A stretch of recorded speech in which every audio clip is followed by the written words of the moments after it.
Amém, irmãos. Glória a Deus, né? Mais essa sexta-feira, reunidos em nome do Senhor. E Deus tem falado conosco, Deus tem feito grandes coisas nas nossas reuniões. Imagino que essa aqui já seja a quinta ou sexta. Acho que é a sexta, né? E é interessante que cada reunião é uma mensagem muito peculiar, muito específica, pessoas específicas também. A última reunião foi bem diferente e foi muito boa, né? A presença de Deus, a maneira que Deus conduziu e falou, né? Trouxe pessoas lá da Penha para poder ouvir algo que precisava ouvir. E por que eu estou falando isso, irmãos? Porque a gente precisa perceber, né, o cuidado de Deus. A gente está apenas respondendo a um chamado, mas quem se move, quem faz é Ele. A gente está aqui apenas colaborando, sendo o canal para que o Espírito Santo possa fluir. E a palavra de hoje, ela, para mim, de certa forma, né, ela é uma incógnita, porque não é o tipo de palavra que a gente dá para pessoas que estão visitando. Já dizia meu professor, né, um dos nossos professores de teologia, né, que quando a gente vai pregar, a gente tem que trazer uma palavra de bênção, uma palavra... Tem muita gente nova, Tem muita gente nova, né? Tem que ser uma palavra mais leve. Só que essa palavra ela é muito densa. E eu falei assim, o senhor tem certeza que é isso? Porque eu não tenho. Se realmente é essa palavra que o senhor tem para nós, mas é a palavra que Deus botou no meu coração. Né? E eu creio que Deus vai falar a cada um. Acho que cada um aqui vai receber a sua parte. E é muito importante que você entenda, irmão, essa palavra no Espírito. A gente precisa ter o discernimento no Espírito para entender o que está escrito. Por que é importante no Espírito? Porque a nossa alma ela é muito confusa. A palavra diz que na alma habitam as nossas paixões, as paixões humanas. E nós somos cheios de paixões. Em vários sentidos, nós somos cheios de predileções. E a palavra que nós vamos ler se encontra no livro de Ezequiel, profeta Ezequiel, capítulo 22. Nós vamos ler a partir do versículo 23.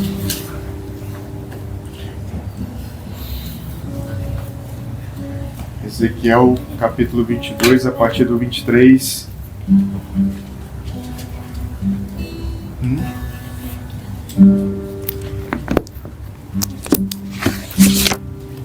Ezequiel 22, 23. E para quem está caminhando aqui conosco, né, desde o início, para quem está ouvindo as palavras desde o início, sabe que o Senhor está nos conduzindo para algo mais profundo. O alimento que Deus tem nos dado é algo mais consistente, mais sólido. E essa palavra vai nesse encontro. Ezequiel capítulo 22, versículo 23, na minha Bíblia está intitulado Os Pecados dos Líderes de Israel. E assim diz a mensagem do Senhor, irmãos. Recebi outra mensagem do Senhor. Filho do homem, transmita essa mensagem a Israel. No dia de minha indignação, vocês serão como uma terra contaminada, uma terra sem chuva. Seus príncipes trarão conspirações, como leões à espreita da presa.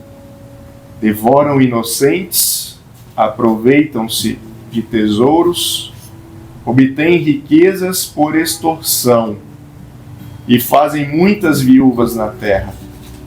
Seus sacerdotes não guardaram minha lei e profanaram minhas coisas santas. Não fazem distinção entre o sagrado e o profano, e não ensinam meu povo a distinguir entre o cerimonialmente puro e impuro. desrespeitam meus sábados, de modo que sou desonrado no meio deles. Seus líderes são como lobos que despedaçam as vítimas, destroem a vida das pessoas por dinheiro. E seus profetas encobrem tudo isso com visões falsas e previsões mentirosas. Dizem: recebi essa mensagem do Senhor soberano, quando na verdade o Senhor não lhes disse coisa alguma. Até mesmo o povo oprime os pobres, rouba dos necessitados e nega justiça aos estrangeiros. Aí no 30 ele vai concluir dizendo o seguinte: procurei alguém que reconstruísse o muro que guarda a terra, que se pusesse na brecha para que eu não a destruísse, mas não encontrei ninguém. Amém? Palavra muito dura aqui de exortação do povo judeu, povo israelita. Em outras palavras, o povo escolhido por Deus. Aqui nós estamos vendo, irmãos, uma profecia através da vida de um profeta que naquela época ele tinha por ministério, né, tinha por função, por sacerdócio, ser boca de Deus entre os homens. Então o profeta naquela época, literalmente, ele era a boca de Deus no meio do povo e principalmente no meio do povo de Deus. Então ele está falando aqui não para pessoas descrentes, ele não está falando aqui para pessoas que não tinham experiência com Deus, pelo contrário.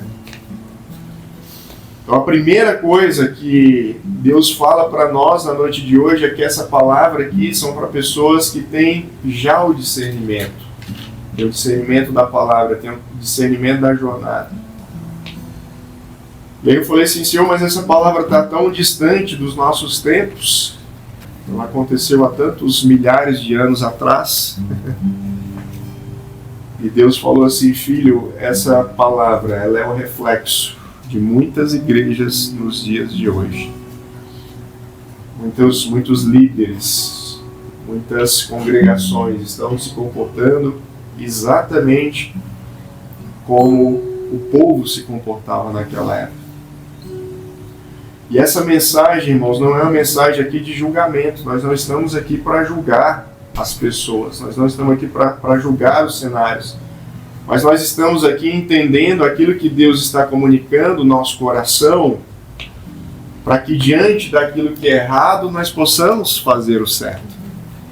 Nós possamos alinhar o nosso coração com o coração de Deus.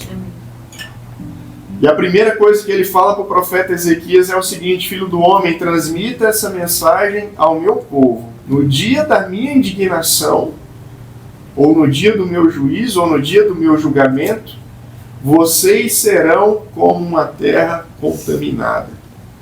A primeira coisa que Deus fala, irmãos, é que muitas pessoas estão na sua forma não pura.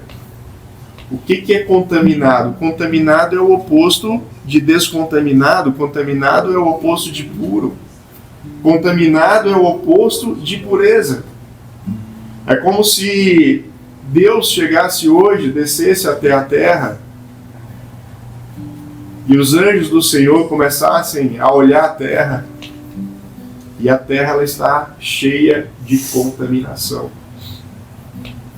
E a contaminação é aquela matéria, é aquele ser que tenta ocupar um espaço que não é dele. Se a gente tem uma bactéria no corpo, aquela bactéria está querendo ocupar algo, um organismo que não pertence a ele. Só que a bactéria é uma contaminação que vem para fazer o mal. Não é uma contaminação, porque existe sim as contaminações, as culturas de bactérias que são bem... O nosso intestino está cheio de bactérias que nós precisamos para a nossa sobrevivência. Mas aqui o Senhor está falando de uma contaminação que vai contra aquilo que era ensino, preceito de Deus. Aquilo que Ele deixou para os patriarcas, aquilo que Ele deixou para os profetas, aquilo que Ele deixou para os líderes. Então existia uma grande contaminação no meio do povo. uma terra sem chuva. Eu sei que para muitos que moram no sul, a realidade de uma terra seca é distante. Mas lá no Nordeste, irmãos, é muito comum a gente ver uma terra seca. E a terra seca, ela é feia. A terra seca, ela é rachada. A terra seca, tudo que você joga nela não nasce. Você pode trazer a melhor muda do mundo, mas você joga na terra seca, ela não nasce, ela não prospera, ela não consegue criar raízes. E aí o que Deus está falando para a gente no dia de hoje? Existem pessoas que são como terra seca. Tudo que se joga na sua vida, nada cresce. Ela apenas acumula. Irmão, a terra seca ela só acumula. Se você jogar lá coisas em cima dela, ela só acumula. Se você jogar semente em cima dela, a semente só acumula. A semente ela não morre, ela não germina, ela não cresce. Se você colocar várias mudas, ele só acumula. Então Deus está falando que muitas vezes nós e a igreja estamos apenas acumulando coisas. Nós estamos acumulando a palavra, nós estamos acumulando cursos, nós estamos acumulando habilidades. Mas nós não estamos criando profundidade. Nós não estamos morrendo como uma semente e gerando raízes. A terra seca, irmãos, é a terra que falta água. Para quem tem ouvido aqui as pregações, sabe o que água significa? O que água significa? Quem lembra? Água é a vida, mas tem uma outra palavra. O que água significa, irmãos? O Espírito. A presença de Deus na Bíblia, várias vezes que a gente vê a água está simbolizando a presença de Deus. A água está simbolizando o Espírito. E por que a terra está sem água? Por que muitas vezes a nossa vida está sem água? Por que muitas vezes eu estou com sede? Por que muitas vezes a igreja está com sede? Porque não estão dando água para ela. Não estão dando o Espírito para que eles bebam. E se não tem o Espírito, irmãos, a gente tem a seca. A gente tem sede. E aí ele continua agora falando, depois que ele fala do cenário, do estado em que as pessoas se encontram, Deus agora manda uma mensagem a respeito daquilo que está no coração dos príncipes. Quem são os príncipes nos dias de hoje? Os príncipes hoje, irmãos, são os líderes, pessoas que exercem qualquer cargo de liderança. Seja de um pequeno grupo, de um médio grupo, de um grande grupo, seja à frente de uma organização, seja à frente de um ministério, seja à frente de uma igreja pequena como essa que está nascendo. E aí ele fala o seguinte: os seus príncipes, eles tramam conspirações, como leões à espreita da presa. Algumas versões vão dizer assim, que eles conspiram como leões que rugem. Quem já teve a experiência de ver um leão rugindo? Eu já. Só no zoológico da Santurce. Só no zoológico, graças a Deus. Graças a Deus. Eu também vi um leão rugindo no zoológico, irmãos, mas assim, não tem como você não perceber o rugido de um leão. Você pode estar distante do local de onde ele está. Você pode estar a metro de distância. Mas de longe você vai ouvir o rugido dele. E olha só o contexto que Deus está falando essa palavra. Seus príncipes, eles tramam conspirações como leões que rugem, à espera de uma presa. Ou seja, não é mais oculto. Eles fazem barulho mesmo. Eles se apresentam mesmo. Eles falam alto mesmo. Eles gritam mesmo para os quatro cantos ouvir. A coisa é tão escancarada que não precisa camuflar. não é na espreita. Alguns animais, eles agem na espreita. O leão, ele não age, de certa forma, na espreita. Ele fica ali um pouco quando a caça vem, quando a presa se apresenta, mas depois ele ruge, porque ele mostra quem que é o rei da selva. Ele mostra quem que manda, quem que tem o poder. E muitas vezes líderes de hoje se comportam como esses leões que estão tramando, que estão rugindo, que estão bravejando, mas não é a palavra de Deus. Mas aquilo que eles estão falando não está de acordo com a mensagem do Evangelho. E aí o versículo 25 continua dizendo o quê? Que eles devoram os inocentes e eles se apropriam de tesouros e obtêm riquezas por extorsões e fazem muitas viúvas na terra. Olha só os danos que uma liderança desalinhada, que uma pessoa desalinhada, ela causa. E isso às vezes pode ser dentro de casa, tá? Liderança também se aplica aos nossos lares. Nós somos líderes dentro das nossas casas. Então a liderança desalinhada, ela devora o quê? Os inocentes, aqueles que vieram para aprender, aqueles que vieram para buscar, aqueles que vieram para se alimentar de algo. Eu vim para me alimentar, mas na verdade eu virei o alimento. Os líderes estão se alimentando de mim. Como? Estão se apropriando dos meus tesouros. Querido, tesouro não fala só de dinheiro, de bens materiais, não. O tesouro mais importante que você tem, qual que é? Que ele é inegociável, irreparável. É o nosso tempo. Se você perder o seu carro, amanhã você pode ir na loja e comprar outro. Você vai comprar até o melhor. Se você tiver um corte na sua pele, você pode tratar com alguma pomada, com algum remédio. Daqui a alguns dias sua pele vai estar de volta. Mas o tempo que você dedicou a algo hoje, ou o tempo que você perdeu hoje, você não recupera mais.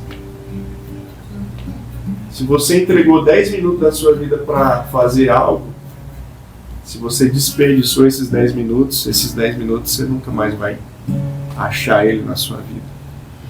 Então existem muitos tesouros, como o nosso tempo, os nossos talentos, os recursos que nós carregamos intelectualmente, emocionalmente. E aí ele continua dizendo o quê? Que eles obtêm riquezas por extorsão. Extorsão, irmão, é algo que não é natural. Uma coisa é, por exemplo, eu pegar uma toalha que está molhada e deixá-la enxugar naturalmente. Fazer com que aquela água evapore, fazer com que aquela água ela escorra pela toalha. Outra coisa é eu pegar aquela toalha e começar a espremê-la com as minhas mãos. O nome disso é extorsão. Eu vou tirar algo à força. Eu vou forçar algo para extrair algo que eu preciso. E muitas vezes as pessoas estão assim, elas se sentem extorcidas. Extorquidas. Ainda bem que tem um professor de português aqui. Então elas se sentem o quê? Extorquidas. Elas estão na igreja, estão ouvindo a palavra, mas aquilo tem sido um peso para elas. Parece que ela está sendo pressionada. Parece que, sabe, estão sugando. Você precisa dar mais. Olha, você precisa exercer mais. Eu preciso mais de você. E esse conceito, ele é diferente do conceito de ovelha, irmãos. Porque a ovelha não foi feita para carregar a carga. Você já viu alguma ovelha com jugo sobre ela? Colocou-se um jugo sobre a ovelha para a ovelha arar a terra. Colocou-se um jugo sobre a ovelha para ela carregar cestos. A ovelha não foi feita, irmão, para carregar isso.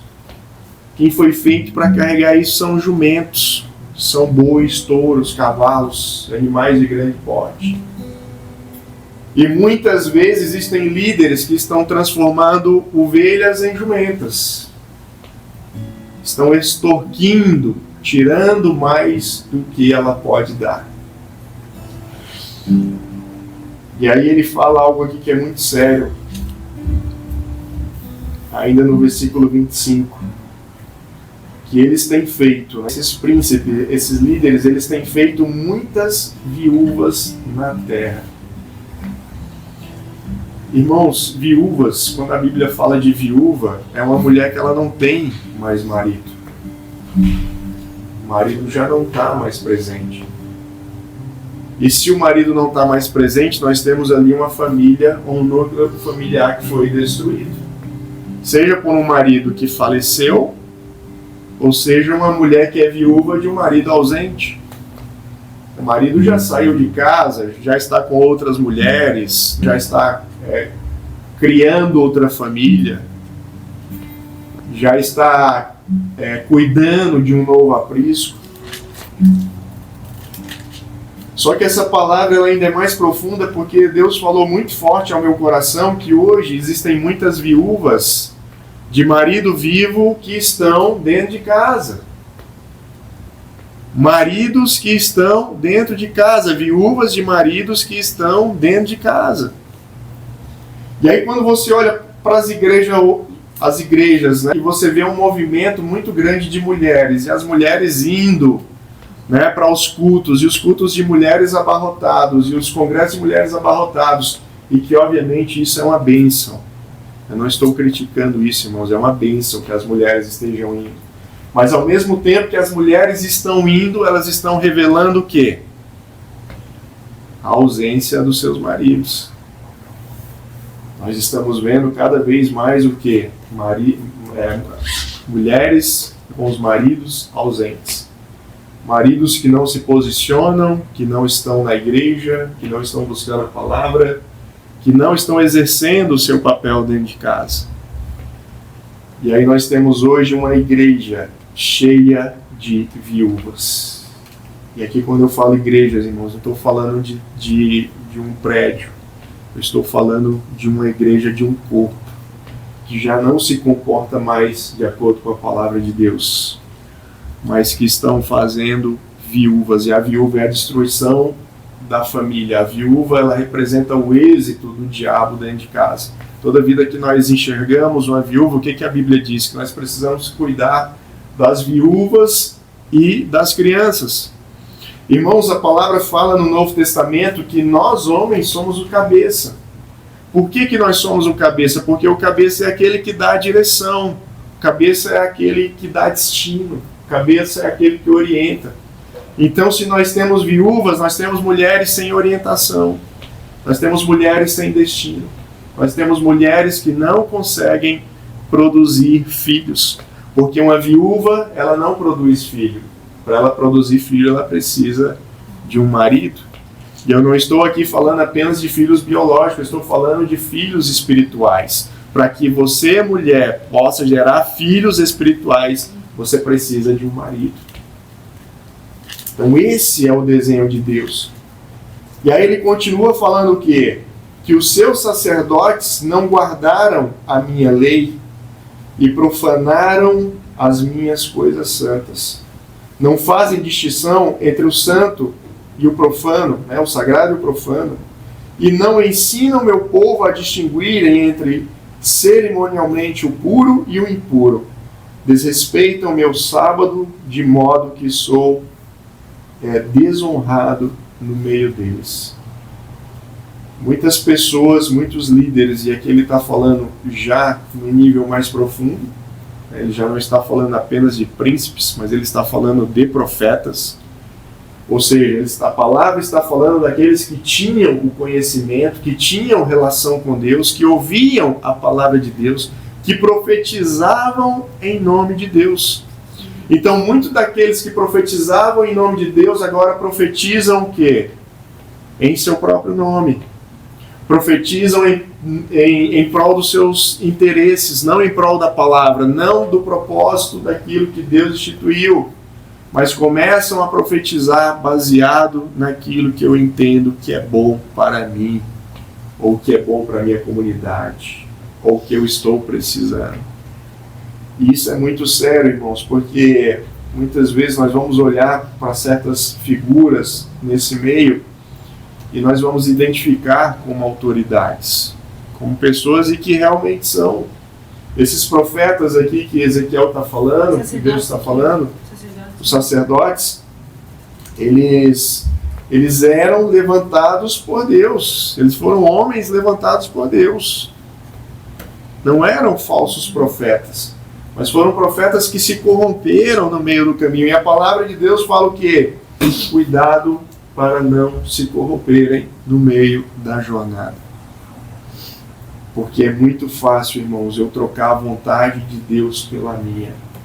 Porque muitas vezes eu posso confundir a minha vontade, achando que é a vontade de Deus, e quando na verdade ela não é. E aí ele continua falando que os seus líderes são como lobos que despedaçam as vítimas. Eles destroem a vida das pessoas por dinheiro. Irmãos, o dinheiro, infelizmente, ele tem revelado esse lobo que existe em algumas pessoas. As pessoas, elas se matam quando o assunto é dinheiro. Esses dias, conversando com uma pessoa de uma outra cidade aqui próxima, ela falou que tem 2 igrejas da mesma denominação, uma denominação conhecida no Brasil todo, que está no mundo inteiro, mas denominação que briga por causa de dinheiro, que briga por causa de poder, e são irmãos em Cristo Jesus. Então, quando Deus olha para a realidade da igreja hoje, é justamente isso aqui que Ele está falando ao nosso coração. São como lobos que estão despedaçando as pessoas. E aí no 28 ele fala, e os seus profetas encobrem tudo isso com visões falsas e previsões mentirosas. Dizem, recebi essa mensagem do soberano, quando na verdade o Senhor não lhe disse coisa alguma.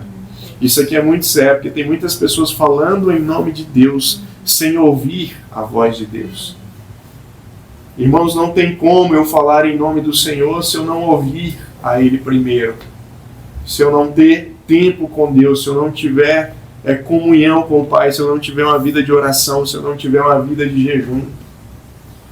Tem pessoas que você olha e é nítido que a pessoa não tem uma vida de jejum e de oração. É claro, você vê o estilo de vida que a pessoa carrega. E muitas vezes essas pessoas estão profetizando e falando em nome de Deus. Falando em nome do Senhor soberano, falando que com falsas previsões e o pior, encobrindo coisas. Se você olha o Antigo Testamento e o Novo Testamento, se você vai ler, o que os profetas estão fazendo o tempo inteiro? É revelando o pecado, é mostrando aquilo que está em oculto. Quantas igrejas a gente vai hoje que escuta essa palavra? A gente entra nas igrejas, irmãos, parece que está tudo bem. Parece que a gente está, parece o céu na terra. A gente entra nas igrejas, é tudo perfeito, tudo flui. E eu estou falando isso porque eu frequento igreja há 21 anos.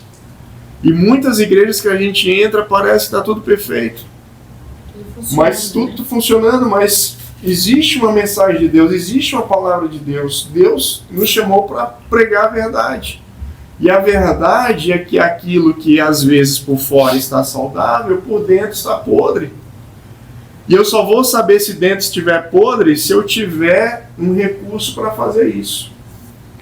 Os médicos usam os equipamentos, os dentistas, os profissionais de área de saúde vão usar equipamentos, ultrassom, raio-x, eles conseguem enxergar. E o nosso equipamento que nós temos é o Espírito Santo. O Espírito Santo é o raio-x que revela. Foi Deus quem revelou a contaminação que o povo estava vivendo. É Deus quem revela a contaminação no dia de hoje. É o Espírito Santo quem revela. Então, se nós não caminharmos através da revelação de Deus, da palavra de Deus, nós corremos o risco de, às vezes, pegarmos algo que por fora está belo, mas por dentro está apodrecido. Às vezes você vai comer aquela goiaba, né, irmãos? Eu sou do tempo da goiaba. Na minha infância tinha muita goiaba. Morei numa casa que tinha uma goiabeira enorme. E às vezes a gente pegava aquela goiaba maravilhosa, linda, perfeita. E aí quando a gente mordia, tinha uns desenhos animados, uns bichos fazendo movimentos. E a gente falava, caramba, eu achei que essa goiaba estava boa, mas essa goiaba está podre. Aquilo que era para trazer sabor para a minha vida, ela está trazendo desgosto. A palavra de Deus, irmãos, para a sua vida, para a minha vida hoje, é para que ela traga sabor, é para que ela traga doçura, e não para que ela seja desgostosa, não para que ela seja uma comida podre, não para que seja aquele alimento que parece que você às vezes quer vomitar, você rejeita, porque é um alimento que não traz sustância, não é comida fresca, é uma comida congelada. Irmãos, a igreja hoje é igual a um fast food. Eles vendem comida congelada. Você come no McDonald's aqui em Itapema, se você comer em Balneário, se você comer em Curitiba, se você comer lá em Fortaleza ou em outro país, é o mesmo sabor, porque é comida congelada. Você vai nas igrejas, é Ctrl+C, Ctrl+V. É Ctrl+C, Ctrl+V. Eu vou pegar isso que está funcionando, vou pegar isso que está funcionando, vou pegar isso que está funcionando e vou trazer para a minha igreja. Mas as pessoas não trazem aquilo que é a palavra de Deus. Porque aquilo que Deus tem para a minha vida pode ser diferente para a sua. Aquilo que Deus tem para Itapema pode ser diferente do que Ele tem para Porto Belo, para Balneário, do que Ele tem para falar com Curitiba. Talvez o que Deus tenha para fazer aqui na minha praia é diferente do que Ele tem para fazer no Morretes. Talvez o que Ele tem para fazer na minha vida é diferente do que Ele tem para fazer aqui na vida do meu vizinho. E como que nós vamos saber isso? Se nós tivermos o discernimento do Espírito, se nós estivermos em comunhão com Deus, irmãos. Nós só vamos discernir a voz de Deus escutando o próprio Deus. E aí, para finalizar essa mensagem de hoje, no versículo 30, a palavra de Deus nos diz o seguinte: procurei alguém que reconstruísse o muro, que guarda a terra, que se pusesse a brecha para que eu não a destruísse, mas não encontrei ninguém. A palavra de Deus e a pergunta que Deus faz para mim e para você hoje: será que Ele pode contar com você na brecha? Será que Deus pode contar conosco, irmãos, para reconstruir o muro? O muro, ele fala de proteção. O muro, ele fala de cuidado. O muro, ele fala de limite. O que Deus está falando para a gente? Existem sim, irmãos, limites que Deus estabeleceu para mim e para a sua vida. Para nos prender, Rafael? Não, para nos proteger. Os limites que Deus estabelece na nossa vida são para nos proteger do pecado, nos proteger dos lobos vorazes, nos proteger dos falsos profetas, dos falsos sacerdotes, nos proteger de nós mesmos, inclusive, nos proteger do nosso ego, das nossas aflições, de tudo aquilo que nós carregamos.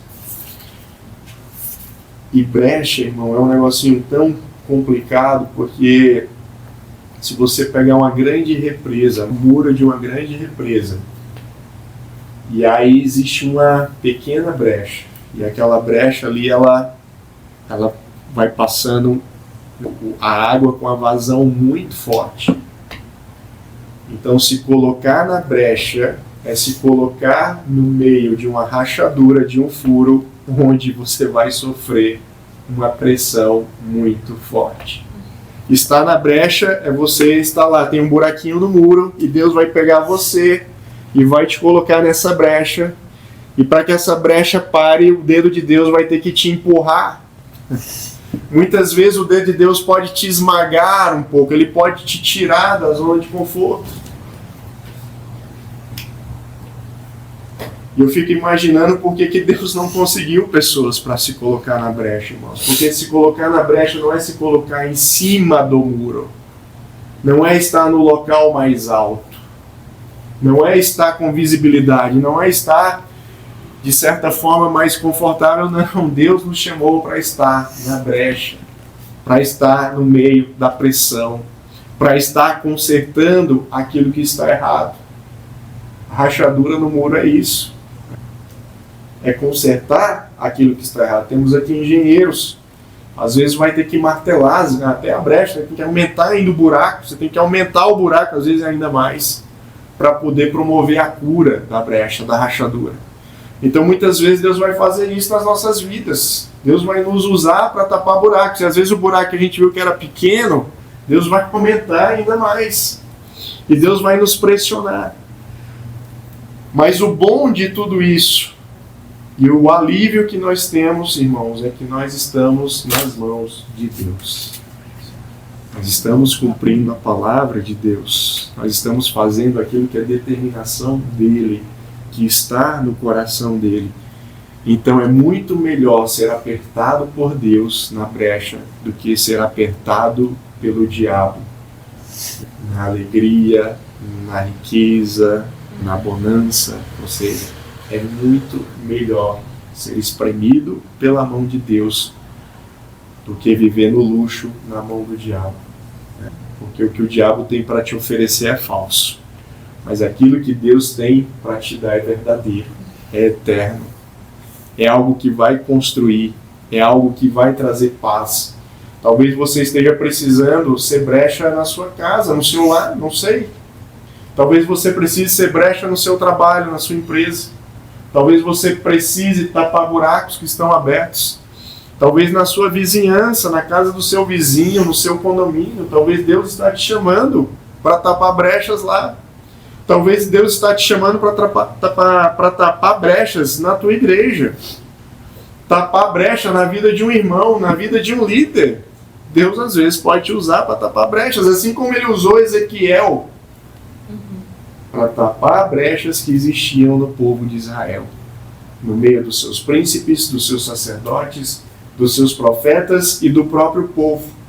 Porque se nós continuarmos aqui, eu não lembro se a gente chegou a ler, que diz que até o próprio povo estava corrompido. Até o próprio povo estava roubando do povo. Ou seja, o líder está lá corrompendo, ele está roubando, então se ele está roubando, eu também vou roubar. Se ele está fazendo o errado, então eu também vou fazer o errado. Então o chamado para a brecha, ele é universal. E se você não sabe que brecha é essa, coloque diante de Deus. Deus, que brecha. Se o Senhor me trouxe aqui essa noite para ouvir essa palavra, então talvez exista alguma brecha. Talvez a brecha, irmãos, seja na nossa própria vida. Às vezes a gente precisa tapar algumas arestas que nós deixamos. Eu queria que você curvasse a sua cabeça, para que a gente orasse em cima dessa palavra.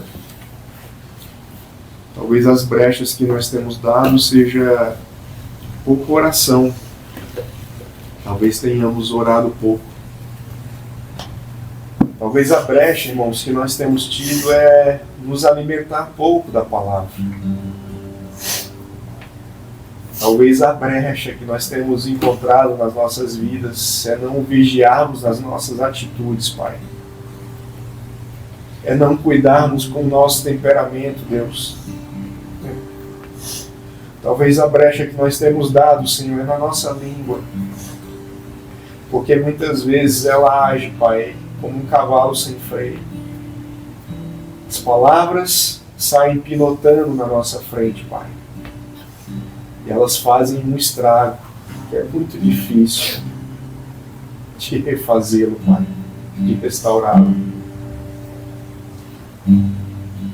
Talvez a brecha, Pai, que nós temos colocado na nossa vida, ou dado na nossa vida, Pai, é estarmos fechados no nosso mundinho perfeito, onde nós nos alimentamos da Tua Palavra, nós louvamos ao Senhor, mas nós esquecemos daqueles que estão famintos. Nós esquecemos das viúvas, esquecemos dos órfãos, esquecemos daqueles que estão precisando de uma paternidade, Pai, que estão precisando construir uma identidade no Senhor, Pai. Mostra-nos, Deus, quais são as brechas que nós temos aberto nas nossas vidas, Pai. Porque o nosso desejo é responder positivamente ao Senhor. Entendendo, Deus, que por mais que doa, mas nós queremos sim tapar as brechas, Deus. Seja nas nossas vidas, seja na vida de outra pessoa, seja na vida de congregação, seja na vida da empresa, da igreja, seja na vida dos nossos amigos, Pai. Nós queremos aprender a tapar todas as brechas, Pai. E que o Senhor nos use como canal, Pai. O canal do Senhor para consertar as rachaduras, para restaurar os muros, Pai, para restaurar o ambiente de proteção, de segurança, o ambiente que o Senhor tem para as nossas vidas, Pai, para a vida daqueles a quem o Senhor os chamou, Pai. Então nós oramos, Pai, nessa noite, que em nome de Jesus, que a Tua palavra ela venha ser verdade nas nossas vidas, Pai. Que nós possamos ser canal para reconstruirmos Israel, para reconstruirmos a nossa Jerusalém dos dias de hoje. Para que nós possamos reconstruir, Pai, a Tua igreja, o Teu corpo. Para que nós possamos ser usados, Senhor Jesus, com toda a humildade do mundo, Pai. Sim. Não estamos falando aqui com soberba, Senhor, longe disso. Nem porque somos melhores do que ninguém, Pai, mas porque nós entendemos que quem está aqui, Pai, é porque o Senhor escolheu. Sim, é porque foi o Senhor quem comissionou. É porque o Senhor separou com um propósito, Pai. Nós não estamos aqui pela nossa vontade. Sim. Que a vontade da nossa carne, Pai, era estar fazendo outra coisa, era estarmos em outro local. Mas nós estamos aqui respondendo ao chamado do Teu Espírito, porque o nosso Espírito entendeu, Pai, que nós precisamos dessa mensagem, Pai. Então que o Senhor nos ajude, que o Senhor nos capacite, que o Senhor nos dê sabedoria, Pai, para ajudarmos a curar os muros que estão quebradiços, Pai. Muros às vezes que até já desabaram, mas que o Senhor quer reconstruir tijolo por tijolo, pedra por pedra. Que assim o Senhor faça na noite de hoje, Pai. Que nós possamos ser os Teus reconstrutores para a honra e para a glória do Teu santo nome, Jesus. Amém. Amém. Aleluia.